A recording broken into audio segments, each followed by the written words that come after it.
Coming to you straight from the Rio Grande and beyond, broadcasting to the four corners of the globe. So grab your seat, your coffee, or your sundowner. Okay, everybody, here we go. On point, as always. This is Gloves Off. Gloves Off.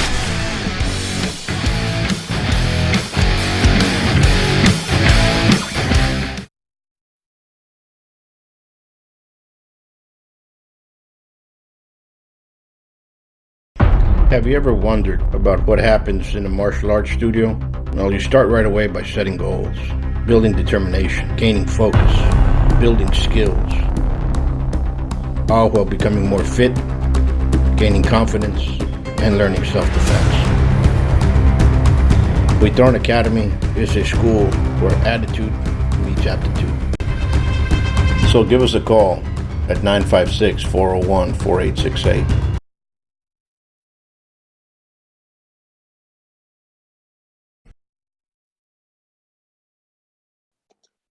Back at you, Gloves Off. I'm Paul Buitron, and I have a great guest, a great martial artist, Grandmaster Richard Hackworth from Florida. And we're touching base on every year, people always, there's a fad within the martial arts, self-defense. Is it knife fighting? Is it kicking? Is it tournament?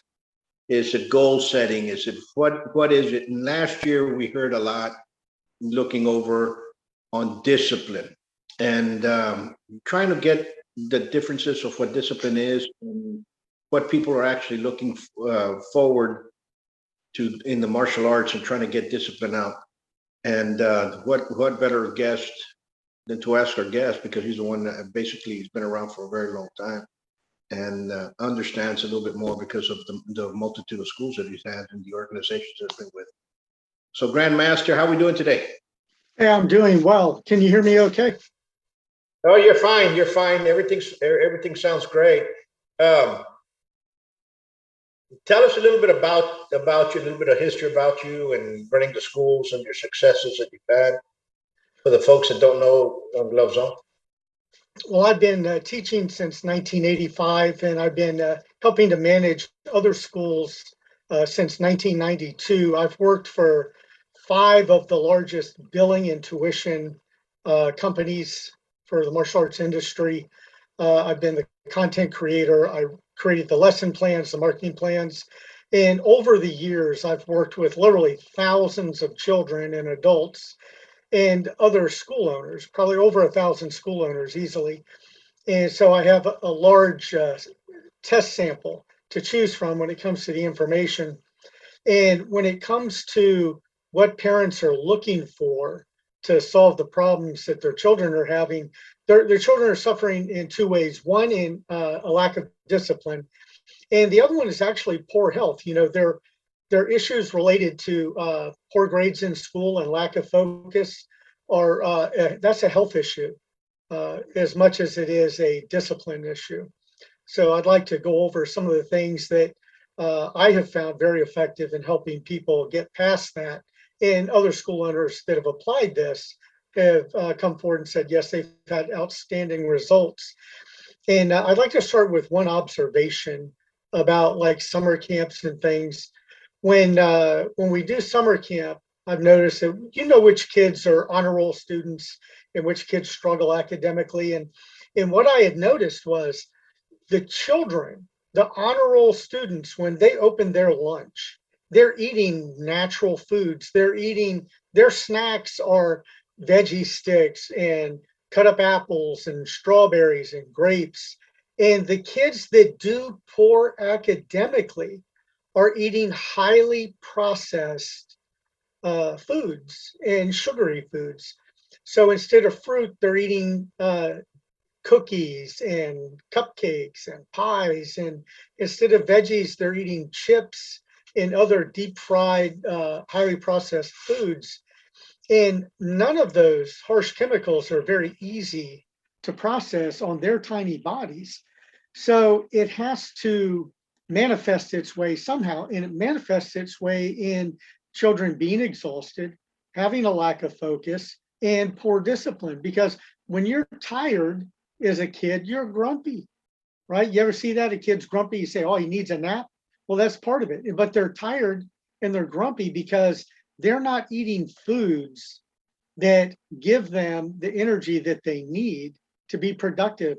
And part of that is a generational thing. They learned those bad habits from their parents who grew up in the 80s and 90s eating the same poor food choices. So I would say that if a parent really wants to see their child do well academically, then I suggest that they put the whole family in the habit of eating healthier foods and having a healthier lifestyle. And so on top of that, I know that the kids who pack their lunch to take to school have more nutritious food than what the school lunches are.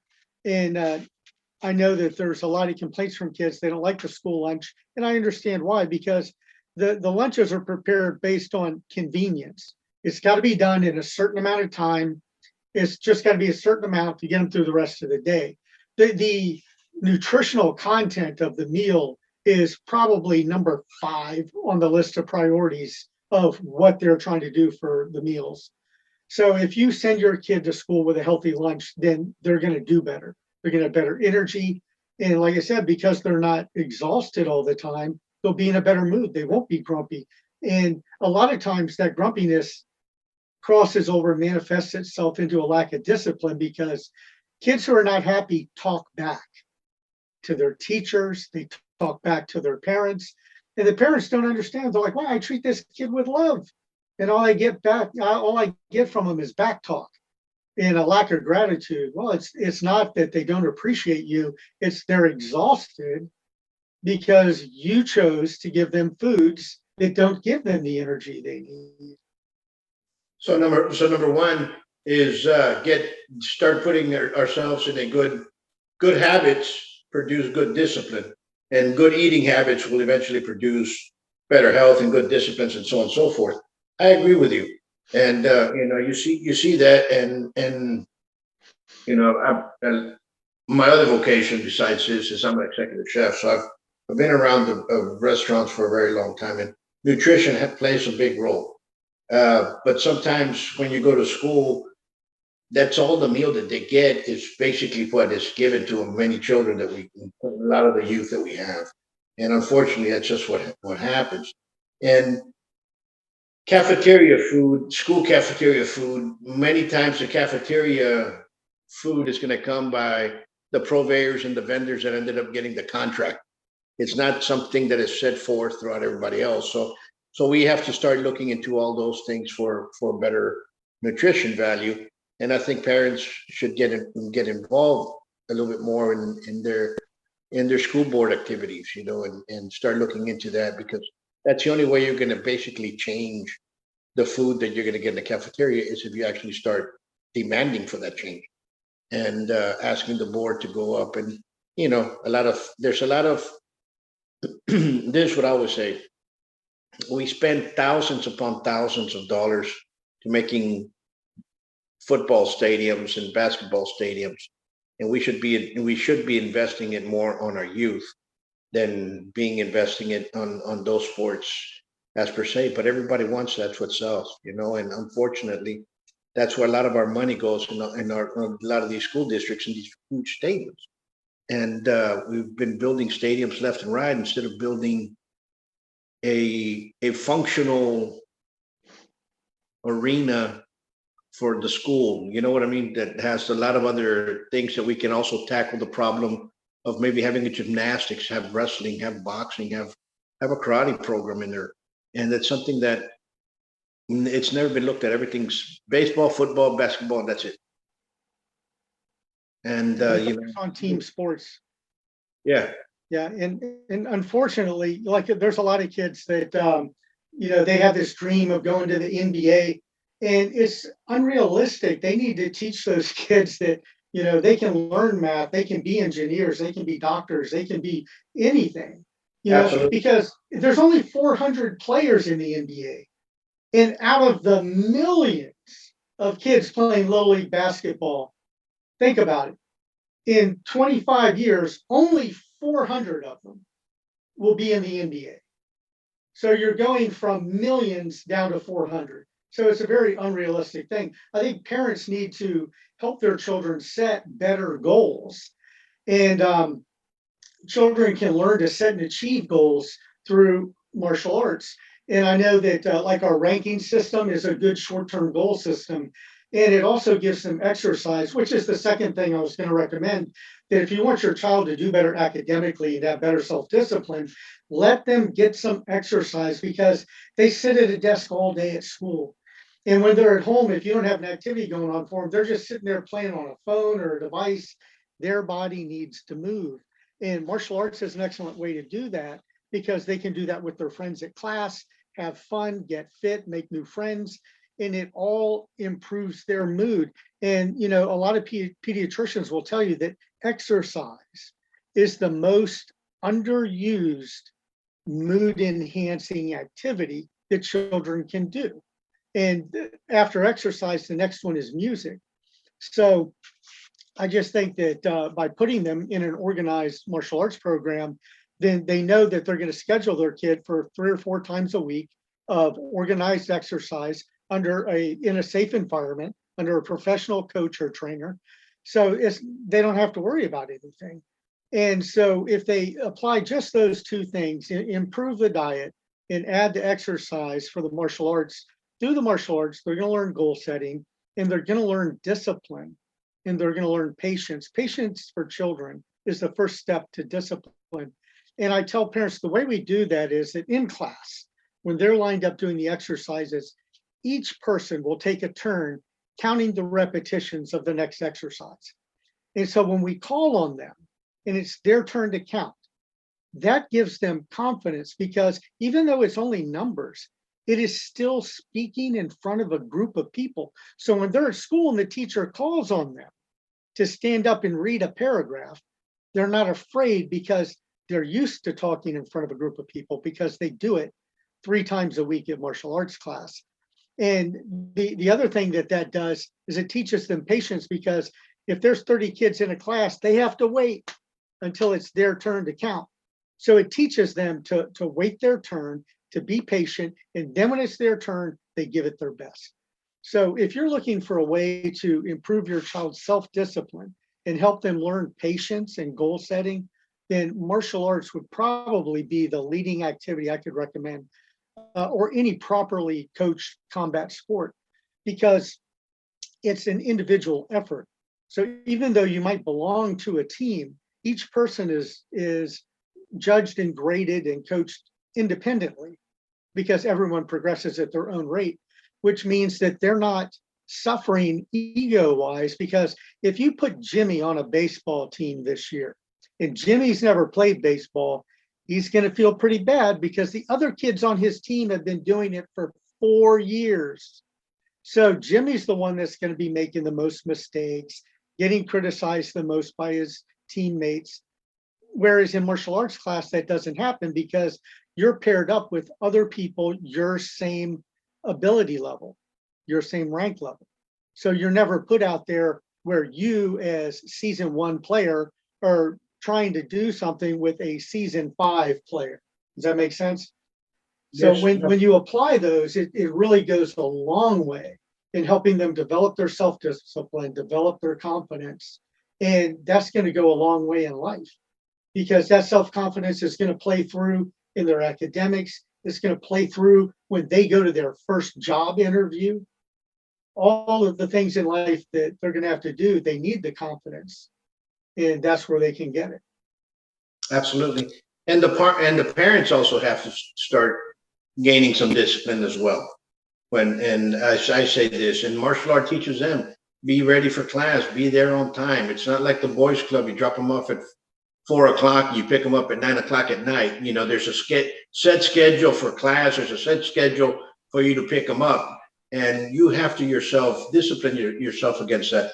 I know a lot of parents hate it, because, you know, it's a traffic, and I have to go back, and I have to, how can I say, drive the child back again. You know, I should be over there in with the friends at happy hour, what have you. There's so many different variables in there that that if I'd say this, and I tell this to the parents, if you're bringing in your child, don't complain that you're bringing them into class if you want them to change. Because if you're on your phone telling everybody else that you have to drop them off again, you're the taxi again, the child one day is going to say, I don't want to go. I don't want to burden you. So it should be something that parents need to understand that as well. If you want your child to change, you also have to gain good habits within the discipline spectrum of things. Absolutely. And like I said, there's so many good programs around the country, very well structured. Ask some of your neighbors. I'm sure that you've got people check reviews, and even a lot of the teachers at school could probably recommend a good martial arts school based on students they've had in the past that behaved well because they were martial arts students. And I tell parents that they get the same level of discipline and esprit de corps and camaraderie and all of that in martial arts class that they would get if they had sent their child to a very expensive military academy. And I mean, I'm talking about, I know I have friends that spent $60,000 a year to send their sons to a military academy. And, they could have gotten the same level of discipline instilled in that child and academic achievement through martial arts training. But, everyone has their own methods, but I know that we try our best because as martial arts instructors, unlike that military school environment, instead of basically trying to make them keep up with their peers, we focus on the individuals. And martial arts instructors have the experience, so they know how to inspire and motivate different kinds of students, where at a military academy, they have one way to inspire people. That's it. And if you don't fit into that bracket, you're not going to do well. That's why a lot of people fail out of the military academies, because they didn't fit the mold. Well, here it's more flexible, and the teaching process is individualized. So every student is going to get their own approach to it. Absolutely. I'm glad that you brought that up, because you're going to get a different discipline, and you're going to have tighter, stronger friends. I still remember when we were part of INSEP, which is the French team, National Training Center in France. The same individuals that you were there every day training for competition and training in savate, going over and over, round after round, they're still your great friends now. And why? Because you were there all the time. It's kind of like in the military, if you were sent out with your squad someplace, you all became kind of like brothers, because you had each other's back. You all trained with each other. You all knew each other, and so on and so forth. And you don't see that in any other sport. You might see it in high school. I played football team, was on so, but you don't see that bond as you see within the martial arts. And even in the martial arts, when you compete across the state, you have somebody that was always with you in competition. Maybe you lost to him, maybe he lost to you, but you always saw each other at the tournaments. You became friends, and years later on, you can still, and many of those people are still friends today. Yeah, that's true. I know that there are a couple of people that I competed at early in my martial arts career while I was in the Army in Korea that are actually friends of mine on Facebook now, that we were able to track each other down.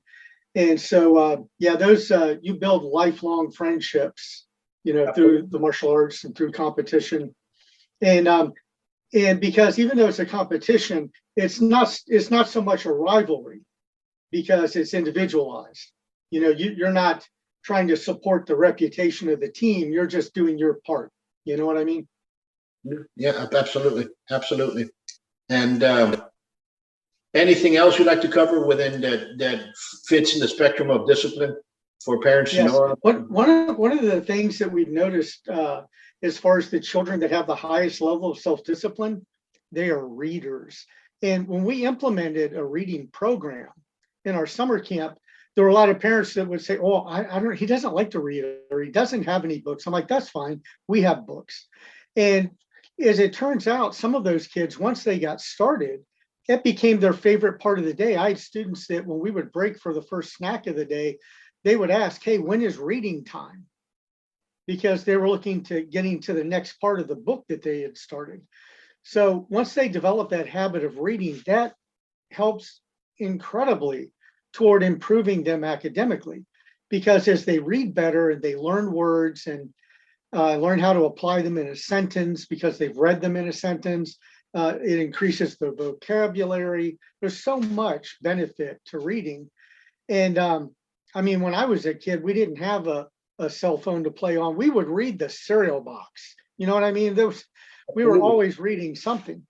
And so when you put kids in an environment where they're encouraged to read, or like we had prizes for kids after every book they completed, that they could pick from a box of, things to do.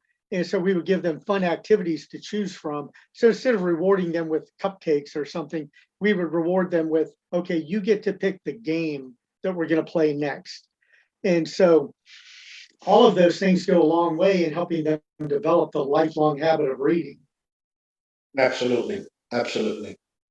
Well, those are some great points out there, and hopefully the parents that have been asking and are watching this can grasp something. If they have any questions, you can call either Grandmaster Hackworth or myself, or send me an email at withGrandmaster2012@gmail.com, and and get involved. Get involved. Let me put it to you this way: discipline is a skill set, soft skill set that we all have to develop. Okay, not everybody has discipline, and discipline can be instilled to you for you to be the best person, and the best you can be, because that's the first thing that you need. If you want to accomplish a goal, you better have discipline to do it. Okay, Right. or else you're And, going to and the fail. thing is, like for parents, part of it is just, leading by example within the home. If you want your child to eat more vegetables, you need to let your kids see you eating vegetables as a snack instead of chips. You need to let your kids see you drinking water or green tea or herbal tea or something instead of soda. If you want your kids to exercise more, you need to let them see you exercise more, walking the dog, going for a bike ride, taking them for a bike ride. And if you want your kid to read more, let them see you reading instead of watching TV. Turn that TV off, and when your child comes in the room and they see you reading a book or a newspaper, then it reinforces with them, because children rarely do what they're told by the parents, but they will always follow the example. And that's why some parents wonder, well, why didn't he do what I tell him? Because what you tell him conflicts with what you show him. You're telling him to drink only water, but you're not. And you tell him to eat fruits and veggies, and you're not. You're telling him to read more, but you're not. So he feels like he's being punished. He doesn't feel like you're doing these things out of love because it's good for him. He feels like he's being punished because you're making him do what you're not willing to do yourself. And that's the way we approach our teaching. Like there's a lot of things, we do the drills with them. We physically show them the drill. We're not just telling them, hey, we want you to do 5 rounds on the heavy bag. We're going to do rounds with them so that they can see that they're not being told to do something as a punishment. They're being told to do something because it's part of the training. And your instructor is training too. Absolutely, and you're absolutely correct. And you have to lead. Also, by instructors, we have to lead by example for our students, and we do that all the time. But parents, one more note. Remember, there's a lot of benefits to martial arts. You all have to study the schools that you're going to go to. Look at the credentials. Look at the longevity of how long the school's been around. Look at the students when you go inside. I would always say this: look at the senior students that are in there on the mat. That's how your child is going to be, or you are going to be when you get to that level. And that's basically the way it is. Go to a place that has been proven, not a place that only because there's a bunch of cars out there, that doesn't mean that's the best place in town. Right. And that's just the way it is. Well, number one, thank you once more. I hope everything is well over there in Florida, and we'll keep up with several of these questions that come up, and we enjoyed the talk. Thank you. Yeah, I think each one of those three categories could actually almost be its own show, you know. I would love to come up and do something like 10 tips for helping your child eat better and 10 tips to help your child develop better discipline. So yeah, I would love to continue this project and move forward with it. And I'm sure that a lot of parents and instructors will benefit from it, because if they'll apply these things within their schools, then it'll help the students as well. Absolutely. Folks, until next time, much peace. You all stay safe and be safe. God bless you. Hey, real quick, as I leave, as I bow out, I just want to thank you for this opportunity to be on the show and to congratulate you on your newest book that came out. So I know you're not just a reader, you're an author, which really inspires me to do more writing of my own. And so when people come to your show, they're getting a qualified opinion on these things. This isn't something that you take lightly. You know, you are a subject matter expert in this field, and it's a real privilege for me to get to work with you, and I appreciate it. No, thank you so much. Thank you so much for those kind words. All right, everyone, goodbye, and until next time. Until next time, peace.